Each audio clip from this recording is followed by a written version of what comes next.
The first bone Conrad broke was her collarbone. He told the doctor she fell down the stairs. He held her hand in the emergency room and cried, and the doctor believed him, because Conrad Reine was the kind of man doctors believed. He was on the board of that hospital. He had paid for the new cardiac wing. His name was on a plaque in the lobby in gold letters. Victoria believed him too that first time. She told herself it was the stress. She told herself it would never happen again. She told herself a lot of things in that first year, the way you do when the truth is too enormous to look at directly. By the time he broke the 19th bone, she had stopped telling herself anything.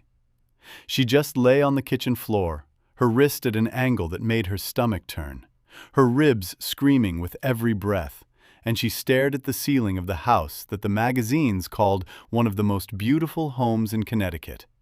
And she felt nothing. Not fear, not pain, not hope, nothing. Because feeling nothing was the only way to survive what her life had become.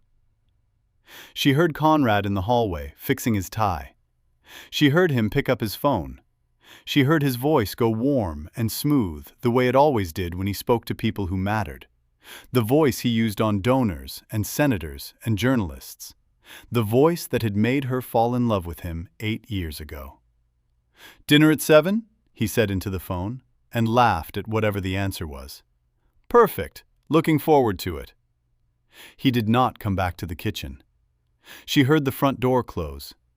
She heard his car on the gravel. And then there was just the silence of the house, which was the loudest thing Victoria had ever heard. She did not call for help. She had learned that there was no point. She had called for help once. In the second year, after the second time, when she had finally allowed herself to believe this was a pattern and not an accident. Coming, she was getting in the car right now. She was bringing their mother. Conrad had been home before her sister arrived. Victoria still did not know how he knew. He had sat across from her at the kitchen table with the specific patience of a man who is explaining something to someone who has misunderstood, and he had laid out, quietly and clearly, what would happen. Her mother's place at Whitfield Gardens, which he paid for. Their joint accounts, which required his signature. The consulting business her sister ran, which relied on 3 major clients that Conrad had cultivated relationships with over years. "I love you," Conrad had said when he finished. "I hope you know that. I hope you know I would never want any of those things to happen." Her sister had turned around before she reached the state line. She had called Victoria later, crying, saying she was sorry. She didn't know what else to do. She felt like she was losing her mind. Victoria had told her it was okay. She had told her sister she had overreacted. She had told her it wasn't as bad as it seemed. She had spent a long time learning to say those things convincingly. She did not call for help. She had learned that there was no point. Their staff was hand-selected by Conrad, paid by Conrad, loyal to Conrad. The housekeeper had once found her unconscious in the bathroom and called him, not an ambulance. He had arrived home in 20 minutes and she had woken up to his face above hers, his hand stroking her hair, his voice soft with something that sounded like love but felt like a door being locked from the outside. She pulled herself to the wall.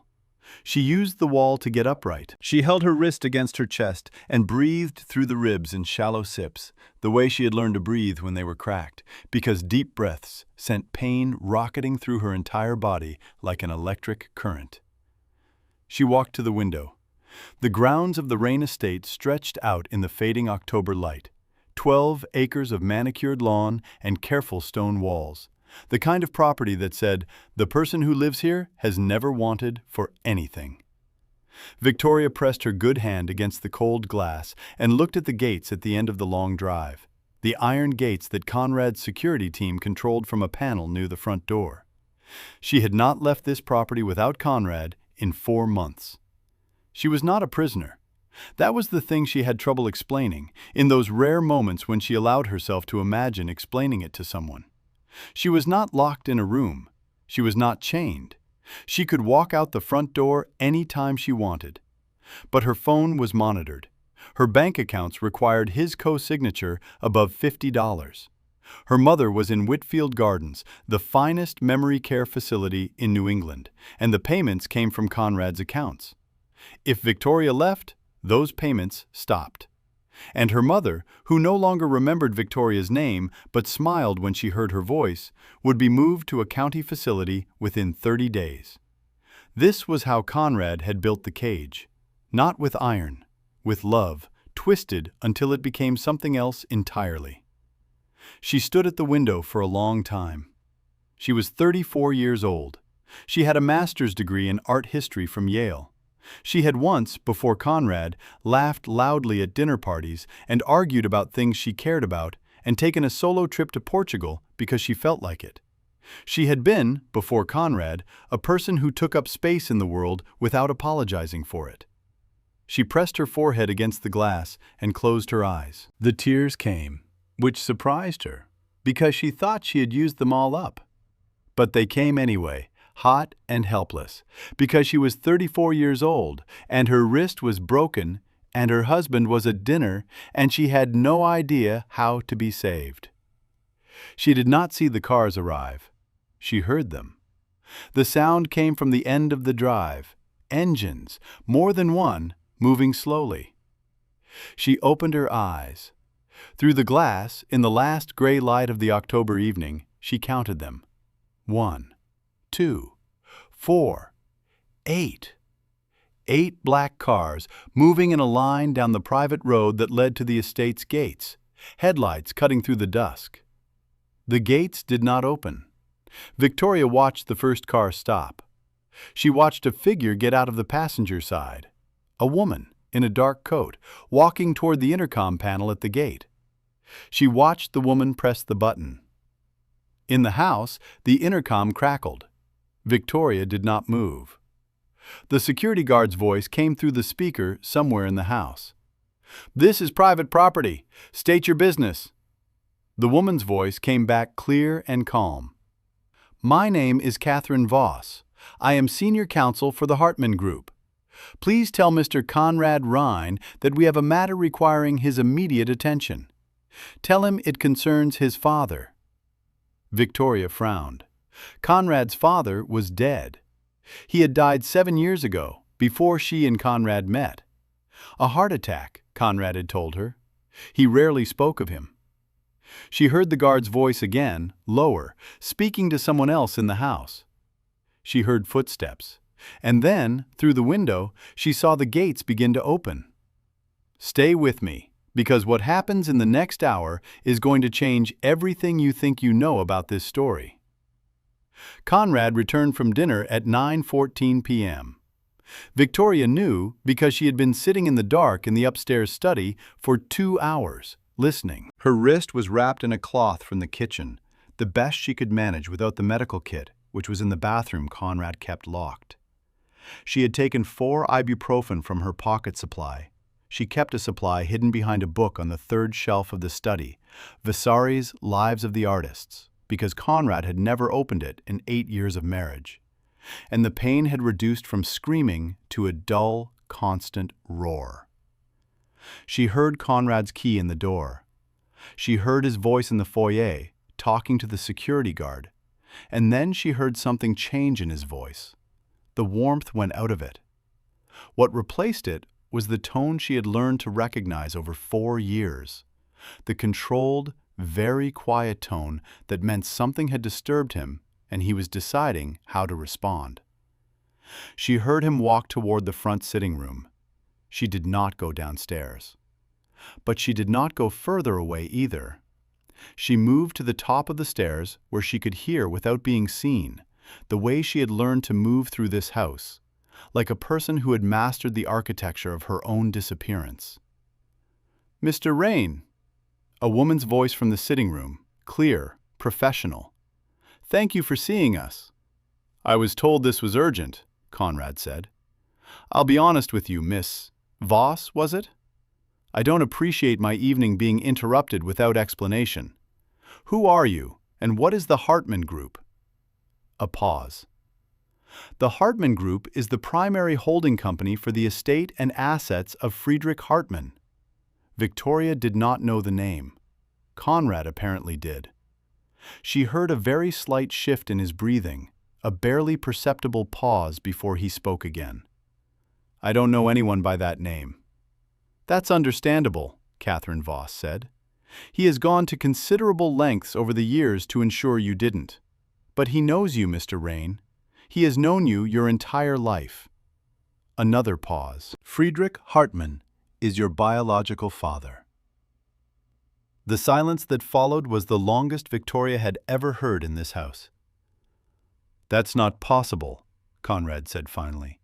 His voice was still controlled, but something underneath it was not. "My father was Edward Reine. He died 7 years ago." "Edward Reine raised you," Voss said. "He was a good man and he loved you, but he was not your biological father. Your mother and Friedrich Hartmann had a relationship in the early 1980s. When she discovered she was pregnant, Friedrich was already engaged to be married. It was a different time. Arrangements were made. You were given to the Reine family to raise as their own, and Friedrich agreed to have no contact." She paused. "He has honored that agreement for 41 years. "Then why is he breaking it now?" Conrad's voice had gone very quiet. "Because he is 83 years old," Voss said. "Because he has outlived 2 of his 3 legitimate children. Because the Hartman Group requires succession planning, and because—" Another pause, and this one felt different. Waited.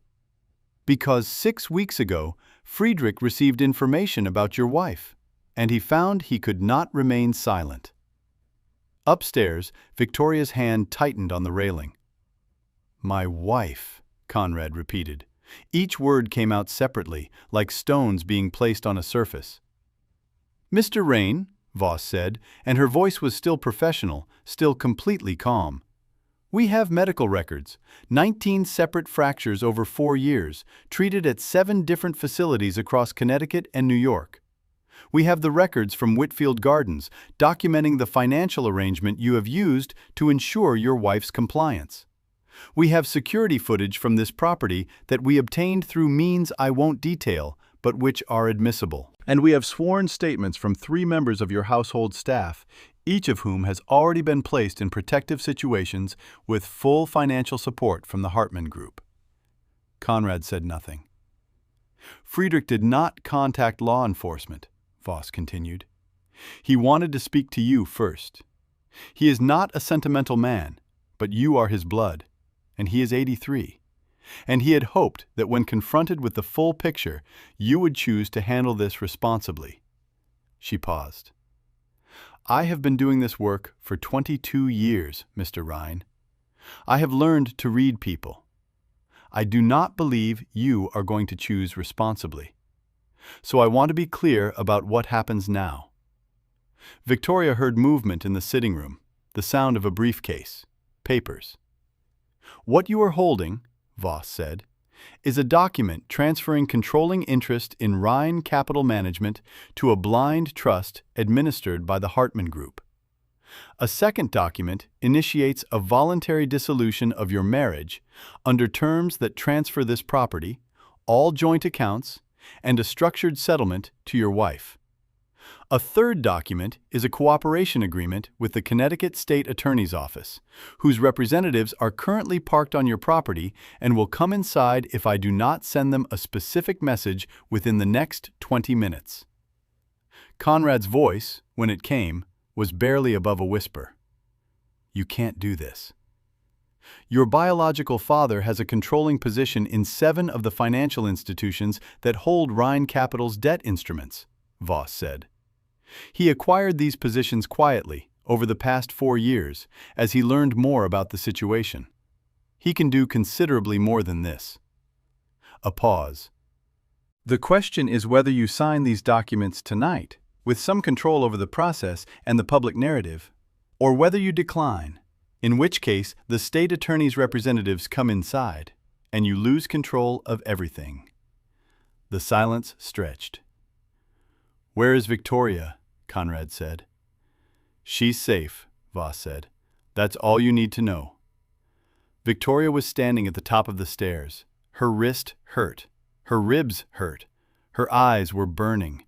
She was 34 years old, and she had not felt safe in 4 years, and she was shaking so hard she had to hold the railing with her good hand to stay upright. And then she heard something she had not heard Conrad make in a very long time. She heard him cry.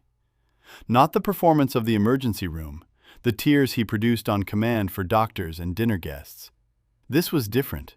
It was short and ugly and quickly controlled.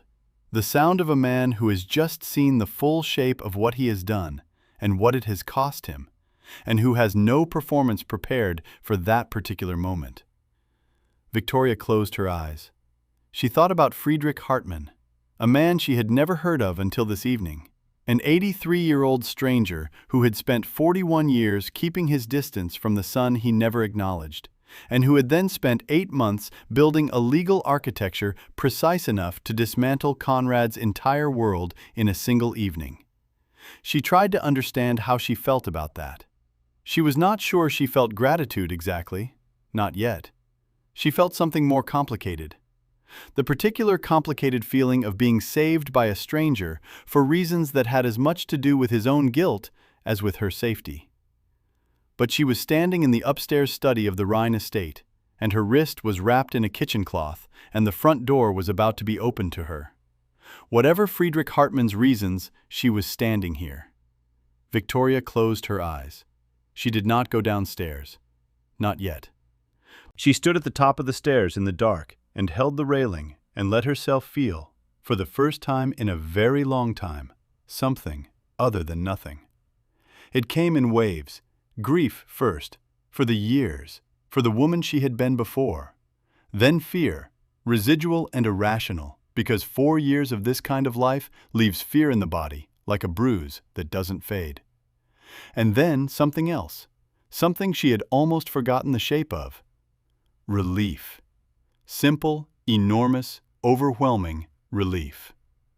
She heard Conrad's pen move across paper. Catherine Voss came to find her 20 minutes later. She walked up the stairs without hesitation, as if she had been in this house before, as if she knew exactly where to look. She knocked softly on the study door and opened it, and stood in the doorway with the particular composure of someone who had done this before. Walked into the rooms where the wreckage was, without flinching. "Mrs. Reine?" she said. Victoria looked at her. "How did he find out?" she asked. "Friedrich, how did he know?" Voss was quiet for a moment. "One of your household staff," she said. She had worked for the Hartmann Group before coming here. She noticed things over several years and eventually reported what she observed. Friedrich began investigating 8 months ago. A pause. "He is not a perfect man, and he made decisions 40 years ago that he cannot undo. But he is your daughter's grandfather." She stopped, caught herself. "I'm sorry, I misspoke. I should have said, I don't have a daughter," Victoria said softly. "No," Voss said. She was quiet for a moment. "No, you don't. I'm sorry." Victoria looked at the window. The black cars were still there, lined up on the drive, their headlights making long shapes in the dark. "He signed everything?" "He signed everything." Victoria nodded. She felt her throat tighten, and she pressed her lips together and breathed through it. "My mother." Whitfield Gardens. The Hartmann Group has assumed full financial responsibility for her care, effective today. She will not be moved. The agreement is irrevocable and fully funded. Victoria closed her eyes. The tears came again, but different this time. Cleaner. "There's a car waiting for you," Voss said gently. "Whenever you're ready. We have a suite at the Ritz in the city. Medical staff will meet you there tonight for your wrist. Tomorrow, when you feel ready, we can begin the formal process. But there's no rush. Tonight, you rest." Victoria opened her eyes. She looked around the study. She had spent a lot of time in this room, in this chair, in this house. She thought of the woman she used to be, the one who argued at dinner parties and went to Portugal alone. She thought of everything that had happened to that woman in this house. She thought about what it meant that she was still here, still breathing, still herself, somewhere underneath everything that had been done to her. "I don't need anything from this room," she said. She stood up. Her ribs protested. Her wrist sang with pain. She ignored both of them, the way she had learned to, and then she stopped ignoring them, because she did not need to do that anymore. She let herself wince. She let herself hold her arm against her chest. She let herself be hurt, visibly, without performing composure for anyone. It was such a small thing. It felt enormous. She walked to the door. She walked past Voss and down the hall and down the stairs. Conrad was not in the sitting room anymore. She did not ask where he was. She walked through the foyer of the house that had been built to look like safety and felt like a prison, and she opened the front door herself and walked out into the cold October air. The cars were still there. 8 of them, silent and patient, their engines running, headlights pointing toward the gate. A driver was standing by the first car, holding the door open. He nodded at her without speaking. Professional, quiet, entirely uninterested in anything except getting her to where she needed to go. Victoria stood on the front step for a moment. She looked at the gates. Open now, the iron swung back on both sides, the whole length of the drive visible, and beyond it, the road, and beyond the road, the world, which had continued without her for 4 years, and which she was going to have to learn how to live in again. She breathed in. Cold air, the smell of autumn, leaves and damp earth, and something wood smoke distant. She felt her ribs expand with it, painfully, and she did not care about the pain. She walked to the car. As she reached the open door, she heard the house behind her.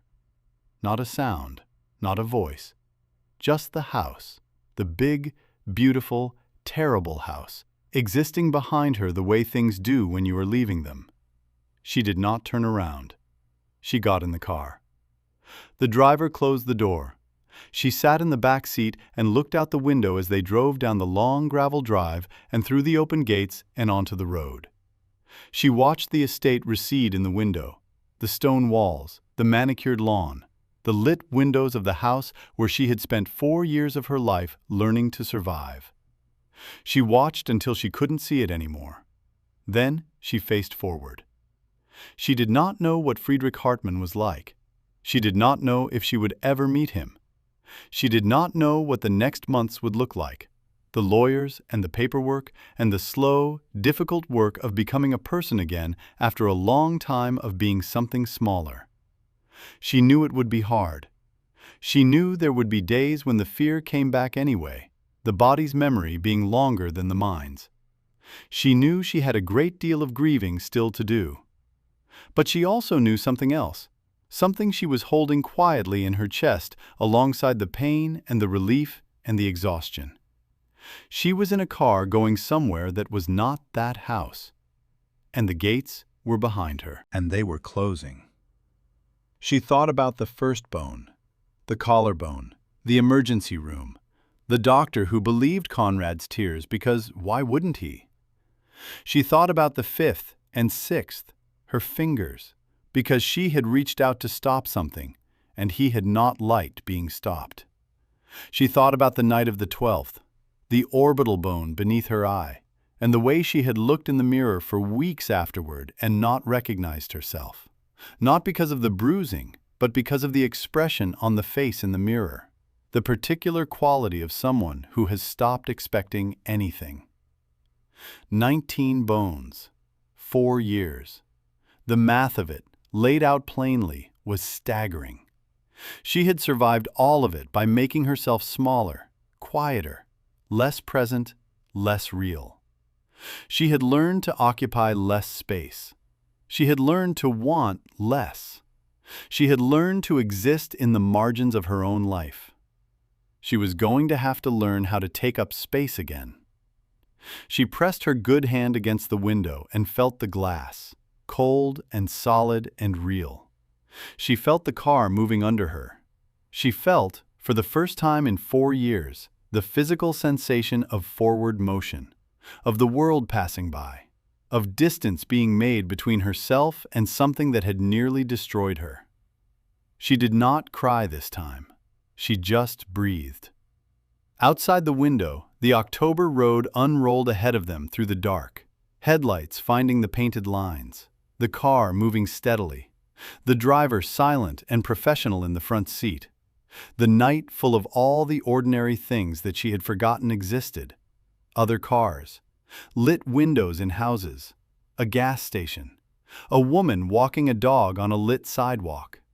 The ordinary miracle of people living their lives in the dark without knowing that somewhere, in a car on this road, a woman was learning to exist again. Victoria watched all of it. She did not look away from any of it. She let it in, all of it, the ordinary world she had been kept from, and she felt it settle into her like water into dry ground. Her wrist hurt, her ribs hurt. She was 34 years old and she had to start over from almost nothing, and it was going to be one of the hardest things she had ever done. But she was going to do it. She had 19 broken bones in her history. She had survived all of them. She had learned something from each one, not the lesson Conrad intended, but a different one, deeper and more durable. That she was still here. That whatever he had tried to take from her, she was still here. She was still here. And the gates were behind her. If this story moved you, please subscribe and drop a comment. For every Victoria, there is a door that eventually opens. Sometimes you have to wait for it, but it opens.